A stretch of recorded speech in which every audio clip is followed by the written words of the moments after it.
ಇವತ್ತು PhDಗಳ ಸಹಿತ ಮಾರ್ಕೊಳ್ಳಿಕ್ಕೆ ಹತ್ತಿದಾವೆ ಅನ್ನೋದನ್ನು ಸುದ್ದಿ ಕೇಳಿದಾಗ ನೋವು ಅನ್ನಿಸ್ತದೆ.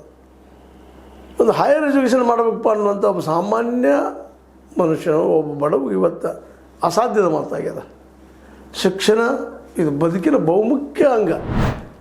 ಶಿಕ್ಷಣ ಇಲ್ಲ ಅಂದ್ರೆ ನಮಗೂ ಮತ್ತು ಪ್ರಾಣಿಗಳಿಗೆ ಏನೂ ಅಂತರಿಲ್ಲ.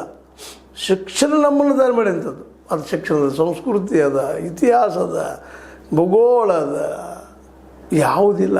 ವೈಜ್ಞಾನಿಕ ಚಿಂತನೆಗಳಿದ್ದಾವ, ಎಲ್ಲನೂ ಇದ್ದಾವೆ. ಅದಕ್ಕೆ ಇವತ್ತು ಈ ಒಂದು ವಿಶ್ವವಿದ್ಯಾಲಯಗಳು ಸರ್ಕಾರ ನಡೆಸೋದ್ರಿಂದಾಗಿ ಒಂದಿಷ್ಟು ಅನುಕೂಲಗಳು, ಒಂದು ಫಂಡ್ ಬರೋದ್ರಿಂದ ಬಡ ವಿದ್ಯಾರ್ಥಿಗಳು ಕಲಿಯೋದಕ್ಕೆ ಸಾಧ್ಯ ಇತ್ತು. ಇವತ್ತು ಯಾವ ಬಡ ವಿದ್ಯಾರ್ಥಿಯು ಈ ಅನೇಕ ವಿಶ್ವದ ಹುಡ್ಕೊಂಡಿದ್ದಾವೆ. ಪ್ರೈವೇಟ್ ಕಂಪ್ನಿಗಳಿದ್ದಾಗ ಖಾಸಗಿಯಲ್ಲಿ ಅಲ್ಲಿ ದುಡ್ಡು ಕೊಟ್ಟರೆ ಎಲ್ಲ ಅದು ಎಷ್ಟು ಜನಕ್ಕೆ ದುಡ್ಡಿದೆ ಕೊಟ್ಟು ಕಲಿಯೋದಕ್ಕೆ. ಮತ್ತು ಅಲ್ಲೆಲ್ಲ ಏನಪ್ಪ ಅಂತಂದ್ರೆ ಸರಿಯಾದ ಅಲ್ಲಿಯ ಪ್ರೊಫೆಸರ್ಗಳಾಗಲಿ ಮಂತ್ರಿಗಳಾಗಲಿ ಎಲ್ಲರೂ ಪಿರಿಯಡ್ ಮೇಲೆ ಮತ್ತು ಅದ್ರ ಮೇಲೆ ಪೇಮೆಂಟ್ ಅವರು ಪರ್ಮನೆಂಟ್ ಅನ್ನುವಂಥದ್ದು ಇಲ್ಲೇ ಇಲ್ಲ. ಸಂಶೋಧನೆಗಳಂತೂ ನಿಂತು ಹೋಗಿಬಿಟ್ಟಿದ್ದಾವೆ. ವಿಜ್ಞಾನದ ಮೇಲೆ ಸಂಶೋಧನೆ ಆಗೋದಿಲ್ಲ ಇಲ್ಲ.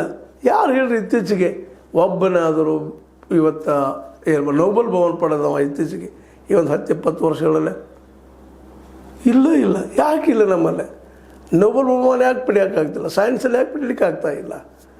ಮೂಲಭೂತ ಸೈನ್ಸ್ಗಳೇನಿದ್ದಾವೆ, ಬೇಸಿಕ್ ಸೈನ್ಸ್ ಏನಿದ್ದಾವೆ ಅದರಲ್ಲಿ ಯಾರು ಇವತ್ತು ಫಿಸಿಕ್ಸಲ್ಲಾಗಲಿ, ಕೆಮಿಸ್ಟ್ರಿ ಆಗಲಿ, ಮತ್ತು ಅವರಲ್ಲಿ ಹೋಗಿ ಸಾಹಿತ್ಯದಲ್ಲಾಗಲಿ, ವಿಶ್ವ ಶಾಂತಿಯಲ್ಲಾಗಲಿ ಯಾರಾದರೂ ಪಡೆದು